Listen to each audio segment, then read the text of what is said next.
Em fevereiro, os deputados federais vão eleger o novo presidente da Câmara, que vai substituir Henrique Alves, do PMDB do Rio de Janeiro. E a qualquer momento, a presidenta Dilma Rousseff deve anunciar os novos nomes para o ministério do segundo mandato.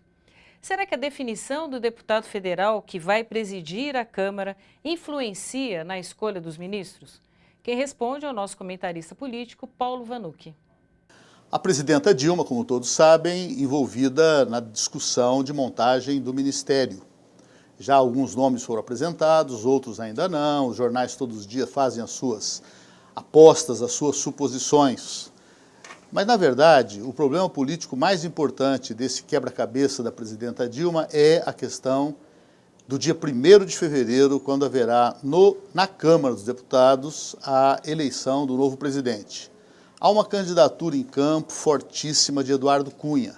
E o PT acaba de lançar o ex-presidente da Câmara, Arlindo Quinalha, que todos chamam de Sinalha, médico, fundador do PT, da CUT, foi presidente estadual da CUT em São Paulo, foi um bom presidente da Câmara no governo Lula, e Arlindo, ele é um nome que se considerou com mais chances de reunir forças contra a candidatura de Eduardo Cunha, que, em primeiro lugar, a mídia, o partido da mídia, vem acompanhando, apresentando como uma espécie de herói, depois de ter passado anos noticiando os suspeitos negócios, os envolvimentos.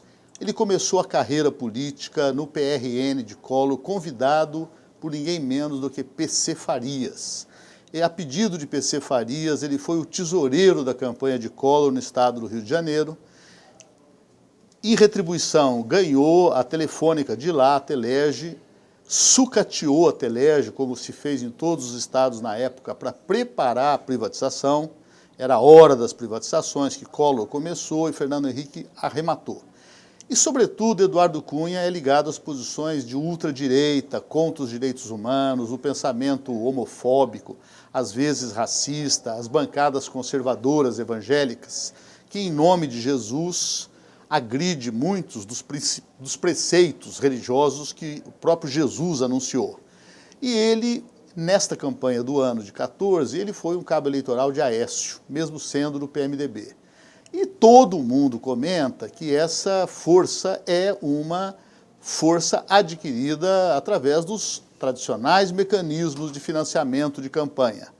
Quantos milhões ele teria conseguido para distribuir entre dezenas, falam até em mais de 100 federais que ele ajudou a eleger com recursos oriundos, ninguém sabe de onde. Como a mídia brasileira não está minimamente interessada em combater a corrupção, não investiga, não fala nada contra ele.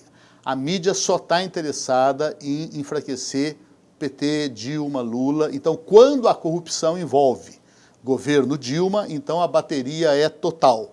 Quando envolve PSDB, por exemplo, ou no caso Eduardo Cunha, esconde, oculta. Péssimo serviço para a democracia brasileira.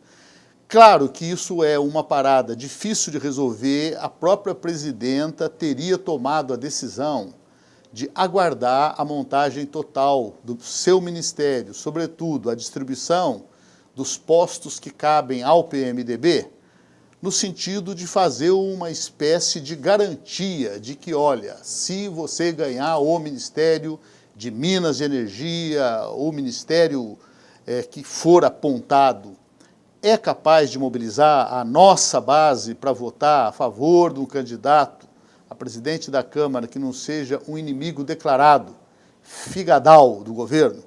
E Eduardo Cunha é um inimigo declarado de Dilma, desde que Dilma, naquele período que foi chamado de faxina, acabou tirando o controle que ele exercia sobre o poderoso sistema elétrico de Furnas, com diretorias, recursos, e, nesse sentido, faz muito bem a presidenta em articular todos os recursos, porque uma oposição oportunista pode tentar o impeachment, e se o presidente da Câmara for um inimigo, como Eduardo Cunha é, realmente ela terá trabalho ainda maior para derrotar o impeachment, que certamente derrotará, porque não há nenhuma razão objetiva para levar adiante o impeachment.